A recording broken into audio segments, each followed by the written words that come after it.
నమస్తే, నా పేరు తేజస్విని. బీసీఎన్ న్యూస్ కి స్వాగతం. ముందుగా ముఖ్యాంశాలు.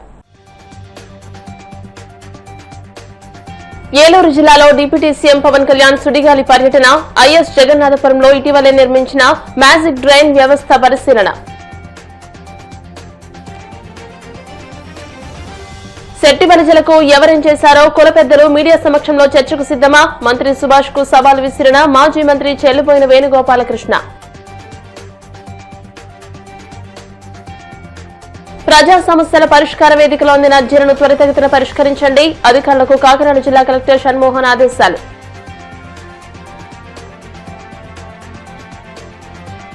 భారత 53వ ప్రధాన న్యాయమూర్తిగా జస్టిస్ సూర్యకాంత్ ప్రమాణం. ఢిల్లీలోని రాష్ట్రపతి భవన్లో ఆయనతో ప్రమాణం చేయించిన రాష్ట్రపతి ద్రౌపది ముర్ము. డిప్యూటీ సీఎం పవన్ కళ్యాణ్ ఏలూరు జిల్లాలో పర్యటించి పలు అభివృద్ది పనులకు శ్రీకారం చుట్టారు. క్షేత్రస్థాయిలో ప్రజల సమస్యలు అడిగి తెలుసుకుంటూ వాటి పరిష్కారానికి చర్యలు చేపట్టారు. ఈ పర్యటనలో భాగంగా ద్వారకా తిరుమల మండలం ఐఎస్ జగన్నాథపురంలోని ప్రసిద్ధ సుందరగిరి లక్ష్మీ నరసింహస్వామి ఆలయాన్ని సందర్శించారు. ఆలయానికి విచ్చేసిన ఆయనకు ఆలయ అధికారులు, వేద పండితులు పూర్ణ కుంభంతో ఆలయ మర్యాదలతో ఘన స్వాగతం పలికారు. స్వామివారికి పట్టు వస్త్రాలు సమర్పించి ప్రత్యేక పూజలు నిర్వహించారు. అనంతరం ఐఎస్ జగన్నాథపురంలో ఇటీవలే నిర్మించిన మ్యాజిక్ డ్రైన్ల వ్యవస్థను పరిశీలించి దాని పనితీరుపై అధికారులతో సమీక్షించారు.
మెమోకి జీవోకి తేడా తెలియని మంత్రి వాసంశెట్టి సుభాష్ శెట్టి బలిజలకు వెన్నుపోట పొడిచారని వైసీపీ తూర్పుగోదావరి జిల్లా అధ్యక్షుడు మాజీ మంత్రి చెల్లుబోయిన శ్రీనివాస వేణుగోపాలకృష్ణ విమర్శించారు.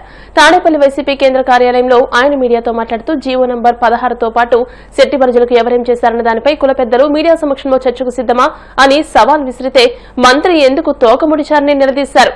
చంద్రబాబు హయాంలో 1997లోనే జీవో నంబర్ 16 విడుదల కాగా దాన్ని ఏ ప్రభుత్వాలు అమలు చేయలేదని, తిరిగి కూటమి ప్రభుత్వం హయాంలో 2025 జూలై 30వ తేదీ నుండి శెట్టి బలిజ సర్టిఫికెట్ లో గౌడ అని చేర్చి అమలు చేస్తున్నారని స్పష్టం చేశారు. మంత్రి దాన్ని కప్పిపుచ్చి వైసీపీపై దుష్ప్రచారం చేయడాన్ని ఆయన తప్పుపట్టారు. నేను జీవో నెంబర్ 16 మైన ఈ రాష్ట్ర కార్మిక శాఖ మంత్రి వాసంశెట్టి సుభాష్ వనభోజనాల్లో నాపైన వైఎస్ఆర్ కాంగ్రెస్ పార్టీ పైన కొన్ని ఆరోపణలు చేశారు. నేను చర్చకు సిద్ధంగా ఉన్నాను, మీరు రండి అని ఆహ్వానించాను. మరుసటి రోజు ఈనాడు పత్రికలో ఆయన ఒక పత్రికా ప్రకటన చేశాడు. రాష్ట్ర ప్రజలు గమనించాలి.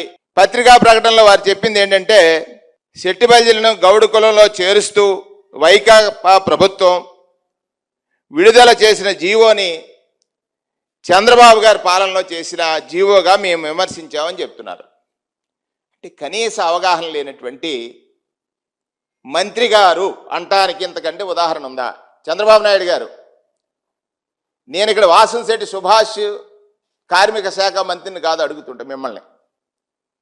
మీ మంత్రివర్గం ఏ విధంగా పనిచేస్తుందో ఒకసారి చూడండి. ప్రజలకు ఒక తప్పుడు సమాచారాన్ని పంపమని మీరు చెప్పారా, వాళ్ళు పంపుతున్నారా? ఒక మాట అన్న తర్వాత ఇక్కడ ఆరోపణ ఏముంది? మేము ఒక జీవో విడుదల చేసి చంద్రబాబు నాయుడు గారి ప్రభుత్వంలో విడుదల చేసిందని చెప్పామని ఆయన ఆరోపణ చేశారు. నేను అందుకే అడిగాను, మీరు చర్చకు రండి, జీవో ఎవరు విడుదల చేశారు, ఆ జీవోకి కారణం ఏంటి, 97 నుంచి 2025 జూలై 30వ తారీఖు వరకు ఈ సమస్య రాలేదు కదా, రావడానికి ఎవరు కారకులు, చర్చిందామని నేను ఒక సవాల్ విసిరాను. ముందు రోజు చర్చకి రండని నన్ను మళ్ళీ సవాల్ చేశారు. నేను ఆల్రెడీ ఒకసారి చర్చకి రమ్మని అడిగా, వస్తానన్నట్టుకు సంతోషం అని చెప్పా. మళ్ళీ నిన్న ఒక కొత్త కథ, కొత్త నాటకం. అంటే సబ్జెక్ట్ లేదు, విషయ పరిజ్ఞానం లేదు, మీడియా ద్వారా ప్రశ్నలను సంధిస్తారట. నేను ఇవాళ అడుగుతున్నాను, వాసంశెట్టి సుభాష్, మీరు చేసిన ఆరోపణలకు మీరు కట్టుబడి ఉండండి. అవి నిజమని నిరూపిస్తే మీకు జాతికి క్షమాపణ చెప్తానని నాడు చెప్పాను, నేడు చెప్తున్నాను. మీరు చేసిన ఆరోపణలు నిరూపించలేకపోతే మీరు నాకు జాతికి క్షమాపణ చెప్పండి. సెట్టిబల్జీ జాతికి, సెట్టిబల్జీని మీరు మీకోసం ఉపయోగించుకోవాలి, మీ రాజకీయ పబ్బం గడుపుకోవాలి. ఒకరోజు కష్టం వచ్చిందన్నావు, ఆదుకున్నారు వచ్చి. తర్వాత ఇంకో మోడల్ చేశావు. ఇవాళ చెట్టు పేరు చెప్పి కాయలు అమ్ముకునేది నువ్వు. సోషల్ మీడియాలో ఫేక్ అకౌంట్స్ సృష్టించి ఎవరిని తిడుతున్నావు? నువ్వు సెట్టిబల్జీని తిడుతున్నావు, సెట్టిబల్జీకి పెద్దలు అంటున్నావు. ఒకసారి రా చర్చకి. ఏ జీవో ఎప్పుడొచ్చింది, మెమో ఎప్పుడొచ్చింది, ఇంకో జీవో ఎప్పుడొచ్చింది మాట్లాడదాం. ఇవాళ వరకు నీవు తీసుకొచ్చిన ఈ సమస్య, ప్రత్యేకంగా సెట్టిబల్జీ యువకులు నేను కోరుతా ఉన్నా, ఈ సంవత్సరం 2025 జూలై నెల వరకు సెట్టిబల్జీ సర్టిఫికెట్లో ఎక్కడైనా గౌడ అని ముందుందా? గౌడ బ్రాకెట్ సెట్టిబల్జీ అని ఉందా? లేదే. ఆయన అంటాడు, మీరు మెమో ఇచ్చారు అంటే మా ప్రభుత్వం ఇచ్చింది, దాన్ని అమలు చేస్తున్నావా? మా ప్రభుత్వం ఇచ్చింది తప్పు అంటున్నావు, మరి అమలు చేస్తున్నావా? అంటే నీ రాజకీయ పబ్బం కోసం మెమో ఇచ్చారంటారు. మెమో అనేది నా మీద చెప్తున్నావు నువ్వు. మెమో అనేది అధికారులు ఇచ్చేటువంటిది, ఒక ఇంటర్నల్ అడ్జస్ట్మెంటు. జీవో అమలు కాలేదు 16 నుంచి ఇప్పటి వరకు. నువ్వేమంటావు? బ్రాకెట్లో సెట్టిబల్జీ అని నేను పెట్టానంటాడు. బ్రాకెట్లో సెట్టిబల్జీ అనేది జీవో నెంబర్ 16 చదువు. జీవో నెంబర్ 16 చదవడం రాదు. చంద్రబాబు నాయుడు గారు మీరే ఇచ్చారా జీవో నెంబర్ 16? కులాల మధ్యలో చిచ్చు పెట్టడం. అధికారులు ప్రజా సమస్యలపై ప్రత్యేక దృష్టి పెట్టి 100% నాణ్యతతో అర్జీలను పరిష్కరించాలని కాకినాడ జిల్లా కలెక్టర్ షణ్మోహన్ అధికారులను ఆదేశించారు. ప్రజా సమస్యల పరిష్కారం నిమిత్తం నిర్వహిస్తున్న పీజీఆర్ఎస్ కార్యక్రమం కాకినాడ కలెక్టరేట్ వివేకానంద హాల్లో జరిగింది. ఈ కార్యక్రమంలో జిల్లా కలెక్టర్ షణ్మోహన్, జిల్లా రెవెన్యూ అధికారి J Venkatrao, housing PD NVV Satyanarayana తదితర అధికారులు కాకినాడ జిల్లా నలుమూల నుంచి వచ్చిన ప్రజల నుంచి అర్జీలను, దరఖాస్తులను స్వీకరించారు. ఈ అర్జీలను ఆయా శాఖల అధికారులకు సూచిస్తూ వాటిపై సత్వరమే సమగ్రమైన విచారణ చేపట్టి తగిన పరిష్కారం అందించాలని కలెక్టర్ ఆదేశించారు.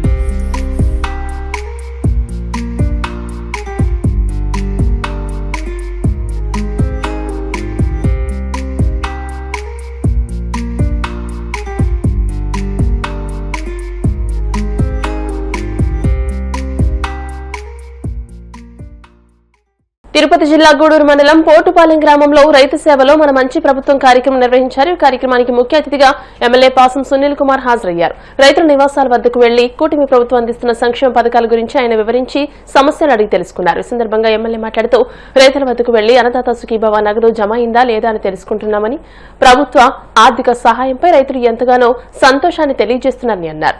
3వ విడత జనవరిలో జమ చేయడం జరుగుతుందని, రైతుల సంక్షేమమే కూటమి ప్రభుత్వం యొక్క ధ్యేయమని ఆయన పేర్కొన్నారు.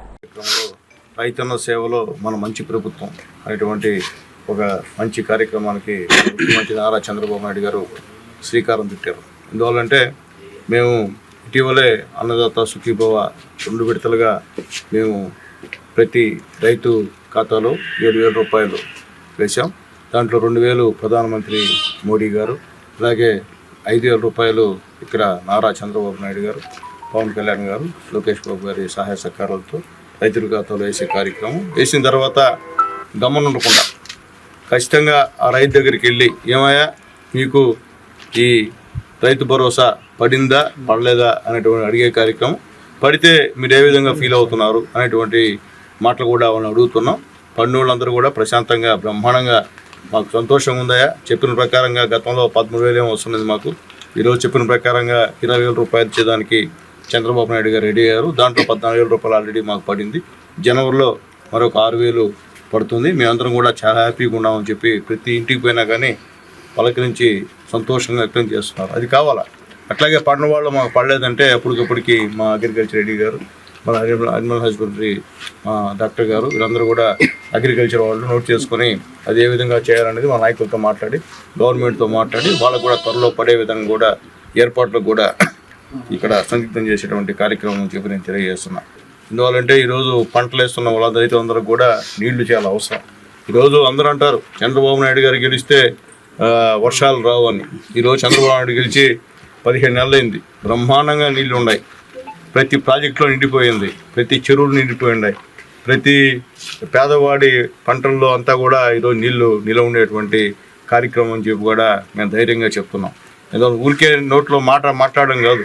ఇప్పుడు చూడండి, ప్రతి రైతు బ్రహ్మాండంగా వాళ్ళు నాట్లు వేసుకునేటువంటి కార్యక్రమాన్ని ఈరోజు ప్రారంభించారని చెప్పి మేము తెలియజేస్తున్నాం. చాలా సంతోషంగా ఉంది. అలాగే ఏ కాలంలో ఏ పంటకి డిమాండ్ ఉందో ఆ పంటను ఏమని చెప్పి మా అగ్రికల్చర్ అధికారులు కానీ మేము కానీ రైతులకు చెప్పేటువంటి కార్యక్రమం కూడా దీంట్లో భాగం అని చెప్పి మేము తెలియజేస్తున్నాం. అలాగే అగ్రిటెక్ అంటే టోటల్ మొత్తం మీద దీంట్లో ఏ ఫీడ్బ్యాక్ ఉంది, సైంటిఫిక్గా ఏ వేస్తే ఏ పంటలు పండుతాయి అనే దాని మీద కూడా వాళ్ళకి పూర్తిగా అవగాహన కల్పించేటువంటి కార్యక్రమాన్ని కూడా ఇక్కడ మా వాళ్ళు చేస్తున్నారని చెప్పి కూడా నేను తెలియజేస్తున్నా. అలాగే ఫుడ్ ప్రాసెసింగ్ ఇది కూడా మొత్తం ఈ ఆంధ్ర రాష్ట్రంలో 13,000 కోట్లతో పెట్టుబడులతో ఈ యొక్క ఫుడ్ ప్రాసెసింగ్ సంబంధించిన యూనిట్లు అక్కడక్కడ స్థాపిస్తున్నారు. మన గూడూరులో కూడా కొన్ని యూనిట్లు స్థాపించాలని చెప్పి రైతులను కూడా రిక్వెస్ట్ చేస్తున్నా. దానికి కూడా అగ్రికల్చర్ వాళ్ళు పూర్తిగా సహాయ సహకారాలు ఇవ్వమని చెప్పి కూడా నేను రిక్వెస్ట్ చేస్తున్నా.